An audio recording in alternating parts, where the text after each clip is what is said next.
Barrels are video games' oldest prop, and they've been making them too big the entire time. To be fair to these old 8 and 16-bit games, there were technical limitations.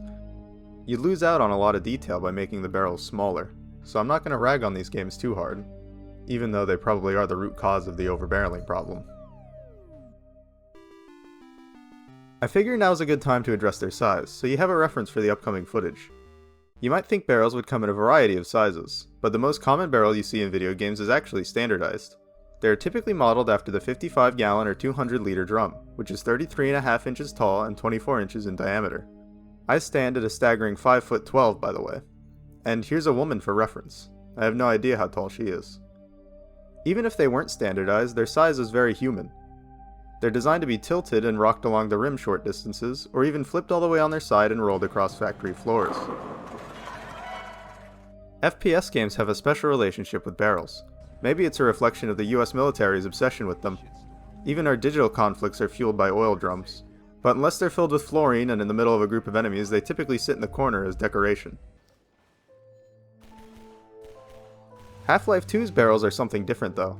The classic explosive barrel is put behind groups of enemies as usual, but it's as much of a weapon for them as it is for you. There's barrel puzzles, they block your path when you're trying to run away, and you can't mention HalfLife 2's barrels without showing the barrel room. But none of that matters, because they made them too large. Source engine games typically have a bit weird of a sense of scale. The barrels in-game are accurately sized when compared to the environment, but 33% too large when compared with the humans. I modded these realistically scaled barrels into the game. It's on the workshop and the link is in the description. It probably makes the game impossible to finish though. Mirror's Edge gets the award for the most accurate barrel, which is probably a testament to the amount of research they did when creating the environments. It's still to this day the most realistic depiction of concrete in video games. Meanwhile, Metal Gear Solid 3's barrels are almost as tall as Snake, which doesn't seem practical unless they're hiding a whole Metal Gear inside, maybe even a Solid 3 or perhaps a weapon to surpass. And because I didn't own Metal Gear Solid 3, this video now costs $13.99. Now a game with a bit of both. Team Fortress 2. Their barrels are the right diameter, but a little bit tall. And then there's also these monstrosities, which are even bigger than the ones in Metal Gear. But TF2 has an art style, so it's fine. Well, that was a video about barrels. Tune in next time for a video about crates.